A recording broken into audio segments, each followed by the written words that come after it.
இந்த நிகழ்ச்சியை பார்த்து கொண்டிருக்கிற அனைவருக்கும் வணக்கம். என்னவென்று சொன்னால், நான் இந்த கேன்சர் நோயினால் பாதிக்கப்பட்டிருக்கேன். 4 வருஷமாக பாதிக்கப்பட்டிருக்கேன் கேன்சர் நோயினால்.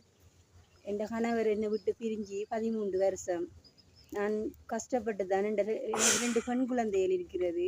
நான் கஷ்டப்பட்டு தான் அந்த 2 பெண் குழந்தைகளை நான் வளர்த்து வாரேன். இப்போதைய நிலைக்கு நான் கடுமையான நோயினால் பாதிக்கப்பட்டிருக்கிறேன். ஒரு சாப்பாட்டுக்கு கூட சரியான கஷ்டமாக இருக்குது. அன்றாட வாழ்க்கையை கூட சரியான சிலவழிக்கு கூட என்னட்ட ஒரு காசும் கூட இல்லை. 2 பிள்ளைகளையும் படிப்பிக்கிறதுக்கு கூட எந்த விதமான வசதியும் இல்லை. இருக்கிறதுக்கு ஒரு சொந்தமாக ஒரு வீடும் இல்லை. சொல்லப்போனால் எங்களுக்கு அன்றாடம் சாப்பிட்றண்டாலே பெரும் கஷ்டத்தோடு நாங்கள் இருக்கிறோம். நான் இப்போ ஹாஸ்பிட்டலில் 2 மாதமாக படுத்த படுக்கையில் இருந்தேன். நான் அந்த டைமில் மருந்து வாங்க கூட எனக்கு காசு இல்லை.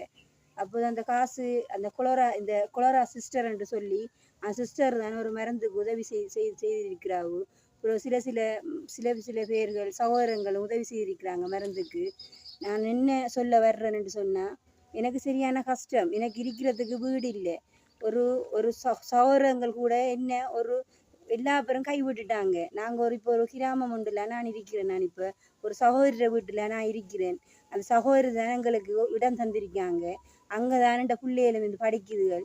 என் பிள்ளைகள் பள்ளிக்கு செல்வதற்கும் போக்குவரத்துக்கும் பஸ்ஸுக்கு கூட காசு தெரியாது. காசு இல்லாட்டி ஸ்கூலுக்கு போக மாட்டாங்க. வீட்டில் இருக்காங்க. கிளாஸ் ஒன்றுமே இல்லை. 2 பெண் குழந்தைகளுக்கும் ஒரு பிற்காலத்திய வாழ்க்கைக்காக தான் நான் இந்த வீடியோ போடுறேன். எனக்கும் ஒரு சொந்தம் ஏதாவது ஒரு சுய தொழிலை செய்வதற்காக தான் இந்த வீடியோ நான் உங்களுக்கு ஒளிபரப்பு செய்கிறேன். இந்த வீடியோ பார்த்து கொண்டு இருக்கிறவங்க உங்களுக்கு உங்களோட மனசு இறங்கினா எனக்கு என்ன உதவி செய்யலுமோ உங்களால் வேண்ட உதவியை செய்யுங்க. இந்த சிஸ்டர் தான் எங்களுக்கு மாதம் சாமான் தந்து கொண்டு இருக்கிறாவு. அவையால் வேண்ட சிறு உதவியில் செய்கிறாவு. அவையும் ஒரு ஊழியக்காரி தான்.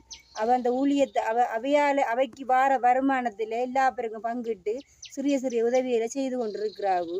அந்த சிஸ்டருக்கு நான் நன்றியை சொல்லணும். எனக்கு இந்த உதவியை செய்யணும் என்று சொல்லி நான் தாழ்மையுடன் கேட்டுக்கொள்கிறேன். நன்றி, வணக்கம். போட்டு பாருவா.